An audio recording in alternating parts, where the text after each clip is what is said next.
Então, voltamos, irmãos, novamente para a palavra de Deus, depois de eu ter dado meus testemunhos a respeito da misericórdia de Deus e o amor de Deus. Voltamos aqui para, terminei o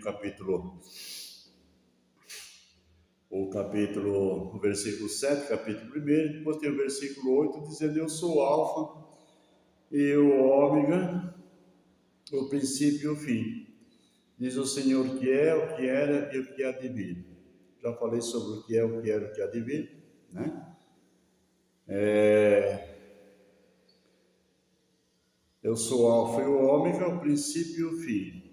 O Alfa e o Ômega é em grego. E o zinho tal é em hebraico.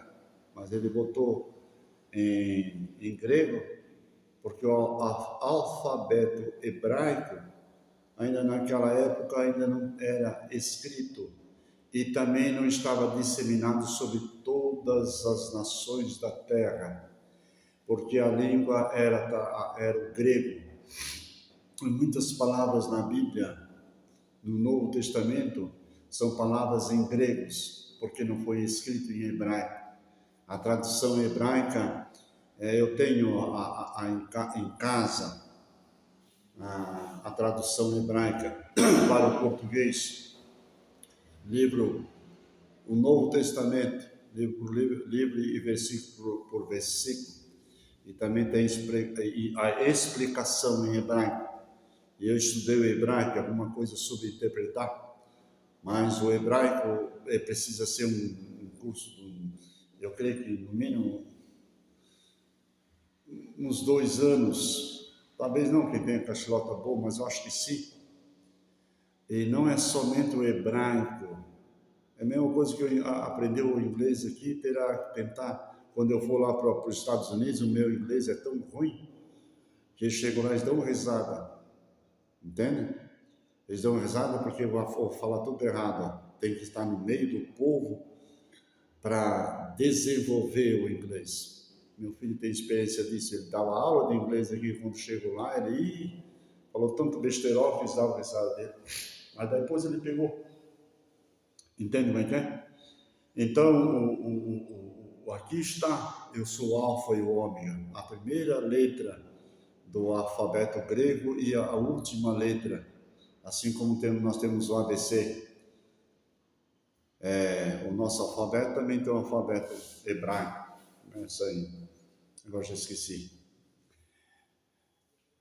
Quer dizer, o mesmo que ele queria dizer assim, eu sou o mesmo ontem, e sou hoje, e sou eternamente.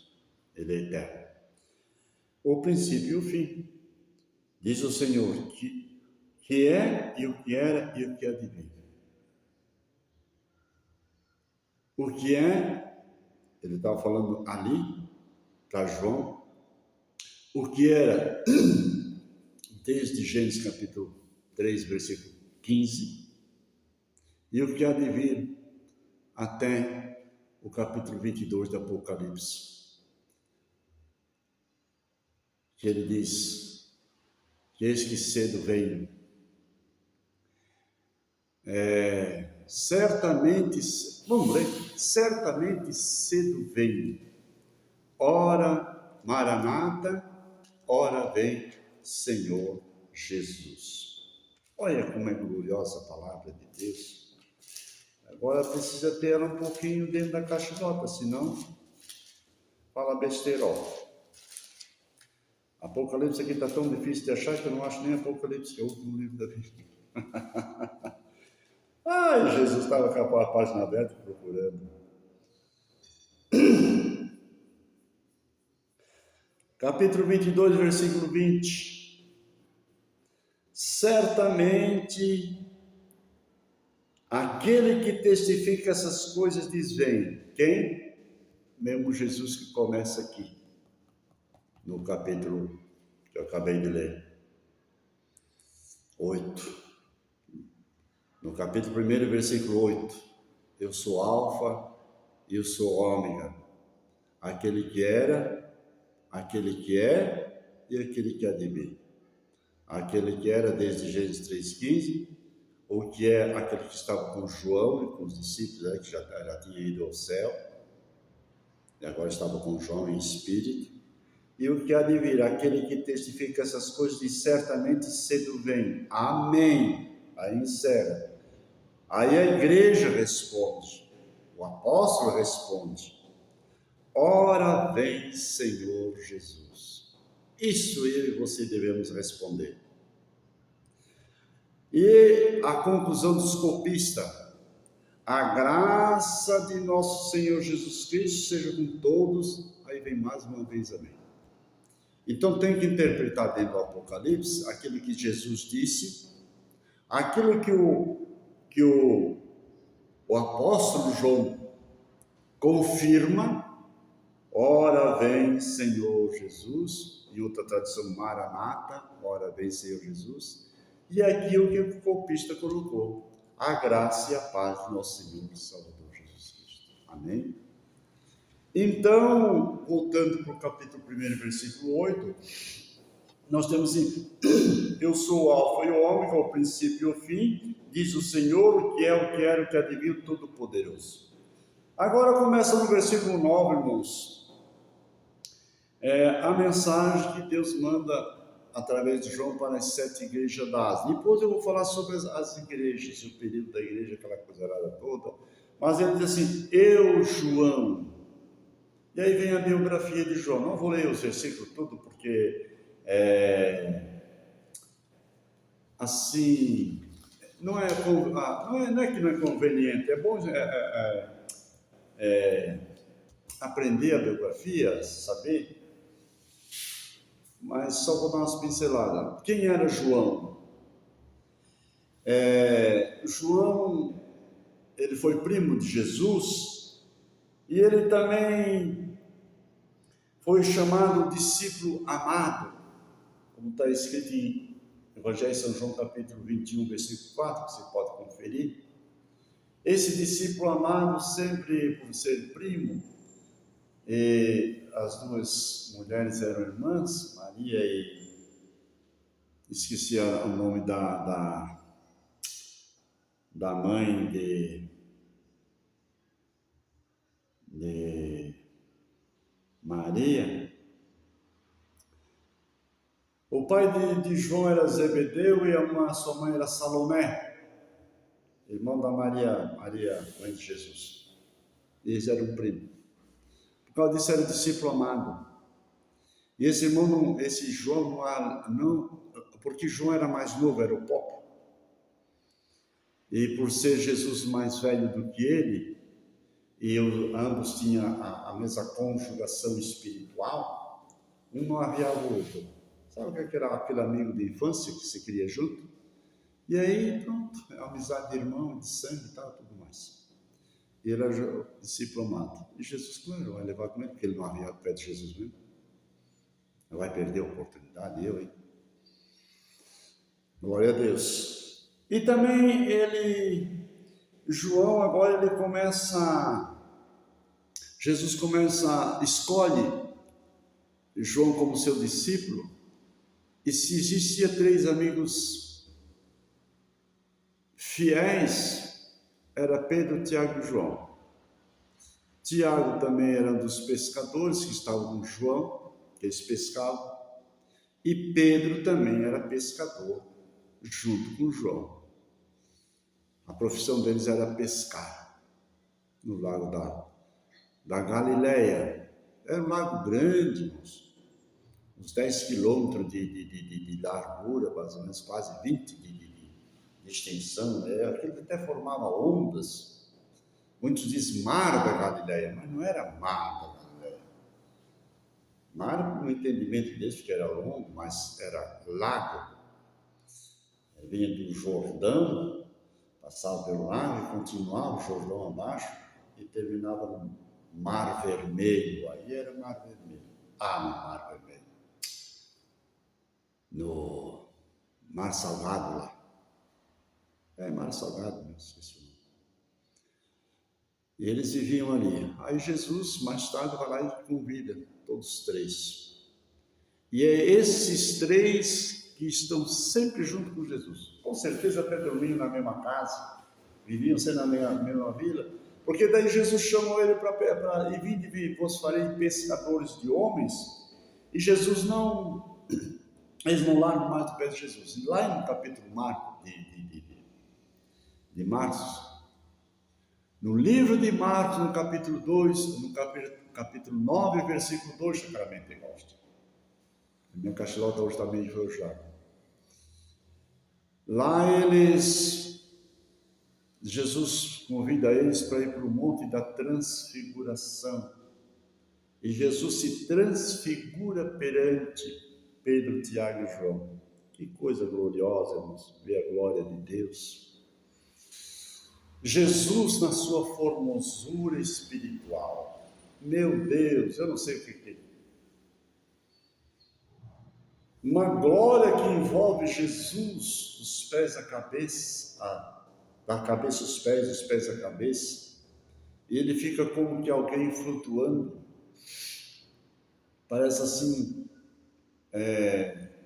não sei se assim, eu não sei se mas não posso nem comparar. Bastante luzes assim, numa maneira em 3D, que a pessoa parece estar flutuando assim. Jesus sim. E no lado de Jesus, mais dois personagens que eles nunca tinham visto, mas só conheciam pela palavra, Moisés e Elias. E Pedro, Tiago e João ficaram tão maravilhados com aquilo. Eu imagino, irmãos, quando a gente vai ver a glória de Jesus. Eu acho que eu vou me derreter todo. Eu não vou conseguir resistir. E às vezes eu fico pensando, meu Deus, como a gente é fraco, como a gente é falho, como a gente é pequeno, como a gente é curto, tolo, não entende as coisas espirituais. Se Deus revelasse para nós, né? Parte da sua glória. Mas eu já sou satisfeito porque eu não tenho a glória do Senhor, mas sinto a presença de Deus na minha vida. Moisés disse que estava lá junto com Jesus. Sabe o que Moisés disse lá no deserto? Quase 2000 anos atrás. Jesus, se a tua presença não for comigo, não nos faça sair desse lugar. E Deus disse para Moisés, Moisés, a minha presença irá contigo para te fazer descansar, eu vou mandar o meu anjo. E Moisés disse, não quero teu anjo, eu quero você. Não quero teu anjo. Teu anjo eu sei que está do meu lado, todos os dias. Mas você não, eu quero sentir, se tua presença não for comigo, não nos faça sair desse lugar.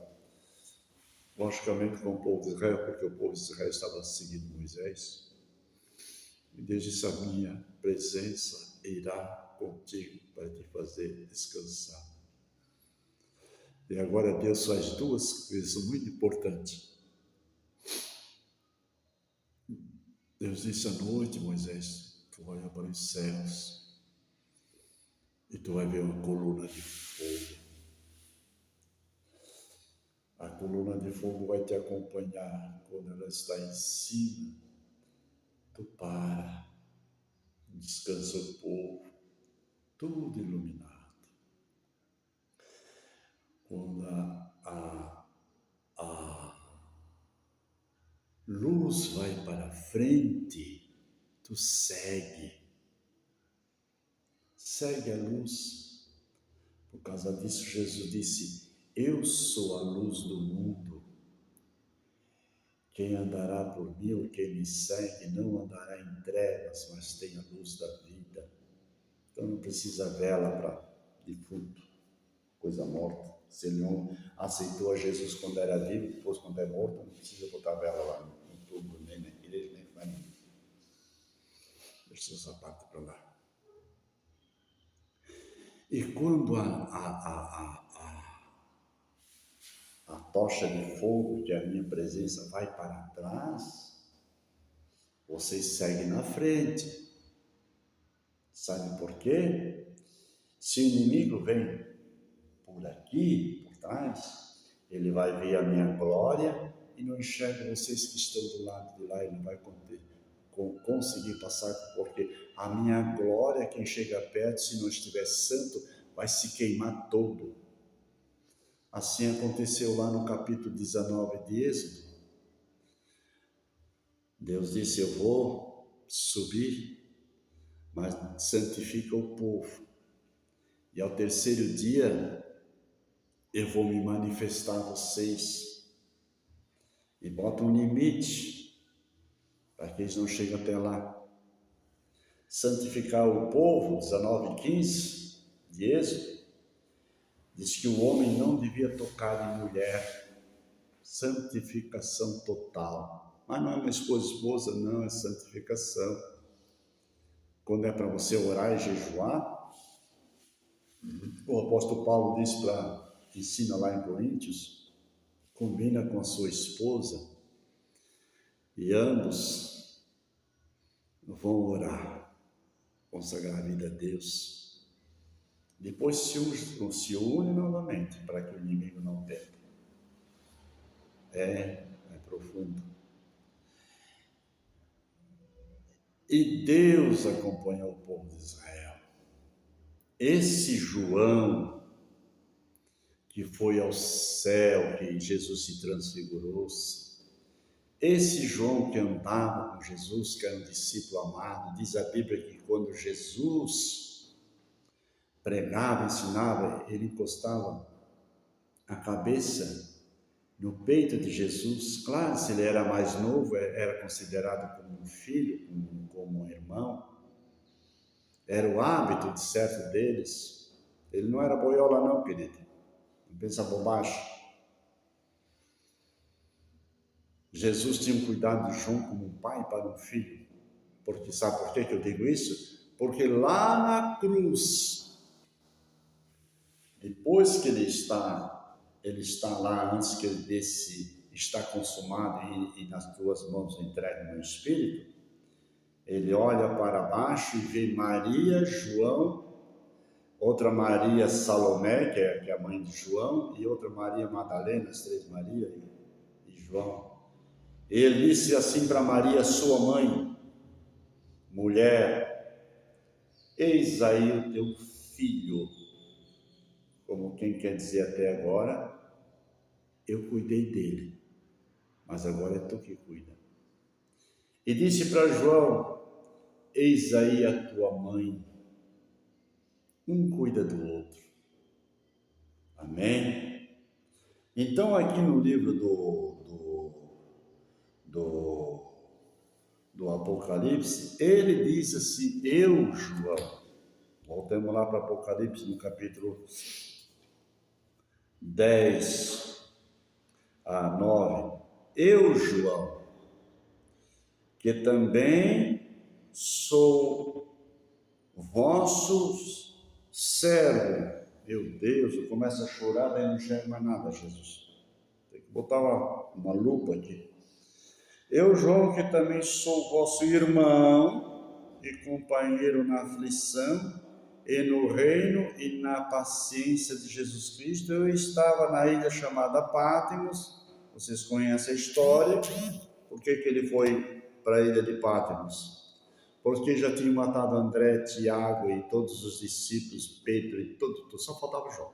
Como João era mais novo, vivia mais tempo, João saiu dali de Jerusalém, porque na perseguição do ano 70, os cristãos já tinham saído de Jerusalém. Já expliquei isso antes. Porque Deus ia mandar permitir que o general Tito ia destruir Jerusalém, mas os cristãos já tinham vendido suas propriedades, já tinham voltado aos pés dos apóstolos, e muitos que podiam então saíram para as nações. Aonde que João foi? Lá para Éfeso, lá para a Ásia, longe de Jerusalém. Mas só que lá na Ásia também era território dominado por Roma. Tudo domínio de Roma. A terça parte da terra era domínio de Roma. E lá na Ásia ele formou um grupo de pessoas, a igreja.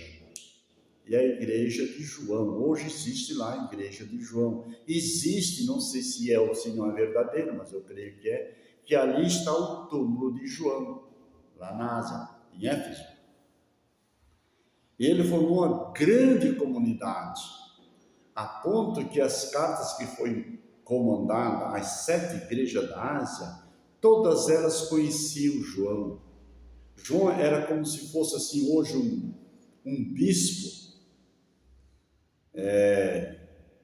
que comanda uma diocese. O que é? Um bispo está numa cidade polo, e aí diante dessa cidade polo existe 20, 30 cidades menores que dependem da ordem desse bispo. E é ele que faz as suas encíclicas, como o Papa faz lá, o seu estudo, e manda para as comunidades o seu discurso. Eu fui seminarista, eu estive dentro da Igreja Católica por muitos anos. Eu era aquela pessoa que recebia aquela encíclica. Tem uma outra palavra ali. A encíclica é o padre que manda para os bispos, os bispos transmitem para a igreja. Aí ele lia aquelas mensagens, assim, botava um versículo e dava o seu, por escrito, né? Então, eu acho que hoje em dia ainda usa isso aí, porque não sei quantos tempos faz que eu não fui mais numa missa e não sei mais como é que é. E se for preciso eu vou, não tem problema não.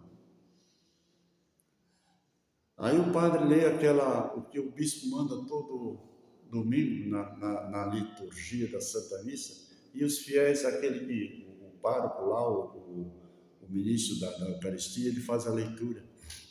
E quando eu pegava e fazia a leitura aí eu acrescentava o que eu entendia na palavra de Deus, porque eu já conhecia a palavra de Deus, com os 13 anos comecei a ler a palavra. Aos 8 anos, quando eu tinha 8 anos, já estava na missa aprendendo a palavra do padre Tiago e o padre Caetano em Rio do Sul. E ali eles ensinavam N coisas, tudo para o nosso bem. Uma das coisas que eles nos ensinou, e eu vou ter que falar na igreja, porque tem cada um lá que é uma maravilha de Deus, eles pegam o microfone assim, e aquele lá está meio meus queridos irmãos, Jesus tem misericórdia, por que não faz daquilo, parece um sorvete que está lambendo? Para cantar também. Sim, minha irmã. Aí se você vai doutrinar, ensinar, eles são capazes de ficar bravos. Não José é radicado. Capaz de sair da porta da igreja e nunca mais voltar porque ele me corrigiu. Ele não tem autoridade para isso. Ele não pediu para ele me ensinar. Ovelhas rebeldes. Eles ensinavam até cantar, o padre, para a glória do Senhor. Porque naquele tempo nós cantávamos, ensaiávamos os hinos na missa das 8, antes da missa, para cantar na missa das 9. Nós tínhamos meia hora de ensino. Aí nós cantávamos. Aí nós saíamos no banheiro, dava uma voltinha e voltava para 15 para as 9 para começar a missa. Mas antes tinha ensinamento. Já falei demais de novo, Jesus. 23 já passou. Mas deixa eu terminar essa parte. Então pega o microfone, pelo menos um palmo aqui, do cocó. Bota o microfone aqui e fala. E ergue quando quer cantar bem a voz. Ergue. Do teu pulmão. Entende mesmo? Não fica assim. Essas coisas mínimas, irmãos, que eles me ensinavam, eu nunca esqueci. E aí eu continuo a falar de João, em continuação, lá na ilha de Patmos. O porquê que levaram ele para a ilha de Patmos?